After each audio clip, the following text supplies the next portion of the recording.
ऐसे पार्टियां कोई भी नेता समाज से नेता से कोई समाज नहीं है। जैसे चंद्रशेखर भीम आर्मी से है, पूरे बहुजन समाज से है, चंद्रशेखर से कोई समाज नहीं। तो ऐसे ही बहुजन समाज के सपोर्ट चुनाव लड़ा जा रहा है। आप जब जाएंगे बनारस, अगर आपको मौका मिला उस कन्वेंशन को चेक करने का, तो आपको पता रहेगा बहुत बड़ी तादाद में जो लोग चंद्रशेखर से प्रेम करते हैं, भीम आर्मी से प्रेम करते हैं, और जो बहुत बड़ी तादाद में सभी जाति के लोग संविधान के समर्थन में खड़े, वो मोदी जी को हराने के लिए चंद्रशेखर के साथ हैं। सवाल लेकिन ये भी है कि समाजवादी पार्टी और बसपा एक साथ चुनाव लड़ रही है। कांग्रेस पार्टी एक तरफ अलग चुनाव लड़ रही है। बसपा और समाजवादी पार्टी का कहना है कि मोदी को हराना चाहते हैं। कांग्रेस भी कह रही है कि मोदी को हराना चाहते हैं। आप भी कह रहे हैं कि आप मोदी को हराना चाहते हैं।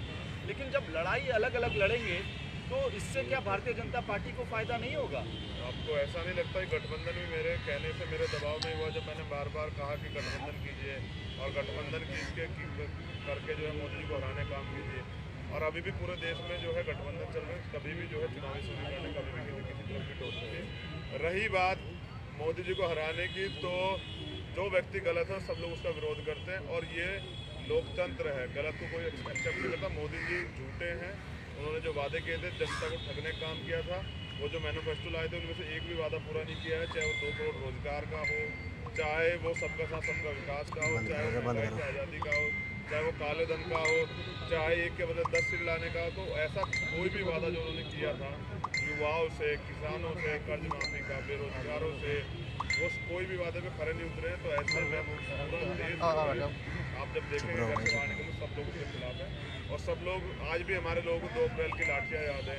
आज भी जिन लोगों ने नोटबंदी में पूरे दिन सहे हैं, सुबह लाइन में लग के पूरे दिन परेशानी झेली है, 3 दिन, उन माताओं बहनों को वो परेशानी याद है, जिन्होंने जिस तरह से उन शहीदों के घरों में चिताएं जल रही थी और मोदी जी के नेताजी मोदी जी रैलियाँ कर रहे थे। वो जहाँ शहीदों, एक तरफ शहीदों की चिताएं थी, दूसरी तरफ जो है एक अब मेरा बूथ सबसे मजबूत के नारे के साथ जो मोदी जी अपनी चुनाव रणनीति पका रहे थे।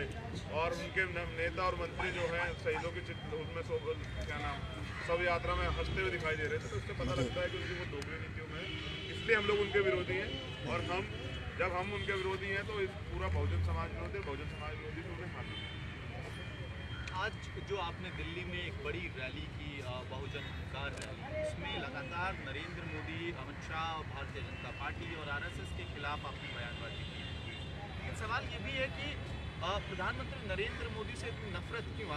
आखिर उनकी गलती क्या है? पिछले 5 सालों में ऐसा क्या उन्होंने किया है जिसकी वजह से आपके अंदर इतना गुस्सा है? या उनके ऐसे कौन से काम है बहुजन समाज के खिलाफ जिसकी वजह से ये गुस्सा उपजता है आपके अंदर? देखिए, सबसे बड़ी तो बात यह है कि मोदी जी दलित विरोधी, और दलित विरोधी किसी भी व्यक्ति को मैं बर्दाश्त नहीं करूँगा। दूसरी बात, मोदी जी को मैंने अभी भी गिना जो वादे उन्होंने किए थे, जो उम्मीद के साथ लोगों ने उनको वोट करे नहीं उतरे। और तीसरी बात, मोदी जी और आरएसएस ये कहती है कि हम संविधान बदल देंगे। मेरा वजूद संविधान है, मेरा मान सम्मान संविधान है, मुझे हक अधिकार संविधान मिले हैं। तो संविधान विरोधियों को सबक सिखाना मेरी जिम्मेदारी। भीम आर्मी का तो निर्माण ही संविधान के सम्मान में, संविधान के समर्थन में, संविधान को मजबूत करने के लिए और संविधान की रक्षा के लिए हुआ था। तो ऐसे में जो लोग संविधान बदलना चाहते हैं, जो 10% स्वर्ण आरक्षण लागू करके संविधान की हत्या कर रहे हैं, ऐसे लोगों को, और जिन लोगों ने 2 अप्रैल में साजिश, जहाँ जहाँ भाजपा गवर्नमेंट है हमारे लोगों को मारने का काम किया हो, आज भी जहाँ यूपी में हमारे लोग रासुका में जेल काट रहे हो, तो उनकी पीड़ा, और मैं खुद भुक्तभोगी हूँ। समीरपुर मामले के बाद जहाँ हम न्याय के लिए लड़ रहे थे,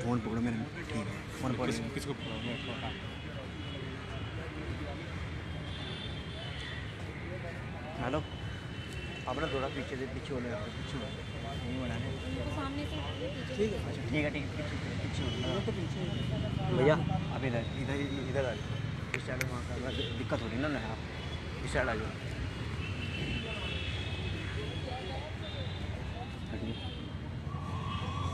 मीटिंग के बारे में लगातार चर्चा हो रही है। आप मेरठ में अस्पताल में थे जिस वक्त कांग्रेस पार्टी की नेता प्रियंका गांधी वाड्रा आपसे मिलने आई।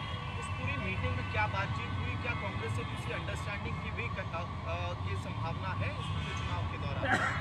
ये देश जो है भारत और मानवता, इस देश में बहुत सारे लोगों में जिंदा है। विभिन्न जातियों धर्मों के लोग, विभिन्न बोलियों के लोग आपस में प्रेम भाव से रहते हैं, एक दूसरे के त्यौहार मनाते हैं, एक दूसरे को सपोर्ट करते हैं। जब कोई मुसीबत आती है देश में कहीं भी, तो सब लोग उसका समर्थन करते हैं। जैसे कोई दुर्घटना होती है तो मैं बीमार था, प्रियंका बहन देखने के लिए आई, बहुत बहुत स्वागत है उनका। इसे राजनीति से मीडिया जोड़ना चाहती है तो वो उनकी सोच है। अगर मुझसे मिलना पाप है तो फिर तो उसकी गलती है। मुझसे मिलना पाप मेरे हिसाब से नहीं है, मैं भी देश का नागरिक, कोई आतंकवादी नहीं। इतनी सी बात, उन्होंने मेरे हालचाल पूछे, मैंने बताया कि मैं कांग्रेस से कोई अलायंस होगा? कांग्रेस में मैंने बताया कि मैं हमेशा बहुजन समाज के साथ खड़ा हूँ और मेरी दिल इच्छा ये है, पूरे बहुजन समाज ये चाहता है कि भाजपा के तानाशाही सरकार से। एक सवाल ये भी है कि आज रैली के दौरान आपने कहा कि अगर संवैधानिक रूप से हल नहीं निकलता है तो भीमा कोरेगांव पर फिर दोहराया जाएगा। क्या मतलब था आपसे, क्योंकि भीमा कोरेगांव में हमने देखा वायलेंस हुआ था, तो क्या आप एक वायलेंस कह रहे हैं कि दोबारा वायलेंस होगा देश के अंदर? मीडिया भीमा कोरेगांव के बारे में नहीं जान, मेरे माध्यम से जान लीजिए। मैंने कहा अगर संविधान नहीं रहेगा तो भीमा कोरेगांव भी जो है इस देश में हो सकता है। इस देश के संविधान में बराबरी की बात है, फंडामेंटल राइट्स हैं, कोई किसी व्यक्ति पे उत्पीड़न नहीं कर सकता, सबके अपने अपने अधिकार हैं, सब अपने धर्म जाति को मान सकते हैं, अपना पूजा पाठ कर सकते हैं, आराम से चैन अमन से रह सकते हैं।